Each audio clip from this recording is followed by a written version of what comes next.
పని చేయడు, పంచాయతీలు మాత్రమే చేస్తాడు, అది కూడా కట్టుకున్న పెళ్ళంతోనే. బట్ ఆ పంచాయతీలో తానే గెలవాలనుకుంటాడు, కాదు కూడదు అనుకుంటే కొడతాడు.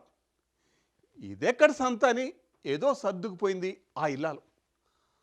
అలా సర్దుకుపోయినా సరే అనుకొని ఆ మొగుడు ఆమెను అంతమంది ఇచ్చాడు.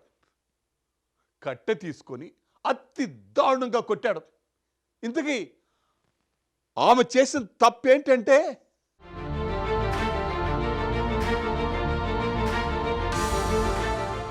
మద్యం మానుకోవాలని భార్య చెప్పిన మాటలు తలకెక్కించుకోలేదు. పైగా ఆమెపై కోపం పెంచుకుని చంపేయాలని నిర్ణయించుకున్నాడు. ఈ నేపథ్యంలో గత రాత్రి భర్త మద్యం మత్తులో భార్యను కత్తితో నరికి దారుణంగా చంపాడు. ఈ ఘటన ఏలూరు జిల్లా లింగపాలెం మండలం మఠంగూడెం గ్రామంలో చోటు చేసుకుంది.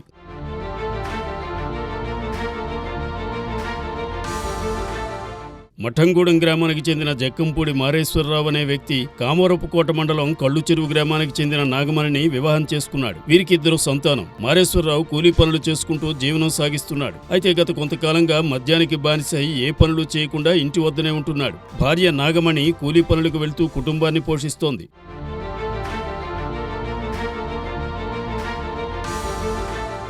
గత కొంతకాలం నుంచి మారేశ్వరరావు మతిస్థిమితం సరిగా ఉండడం లేదంటూ స్థానికులు చెబుతున్నారు. గత కొన్ని రోజులుగా వీరిద్దరి మధ్య గొడవలు జరుగుతున్నాయి. ఈ నేపథ్యంలో గత రాత్రి భర్త మద్యం మత్తులో భార్యను కత్తితో నరికి దారుణంగా చంపాడు. విషయం తెలుసుకున్న ధర్మాజిగూడెం పోలీసులు స్థలానికి చేరుకుని దర్యాప్తు చేపట్టారు.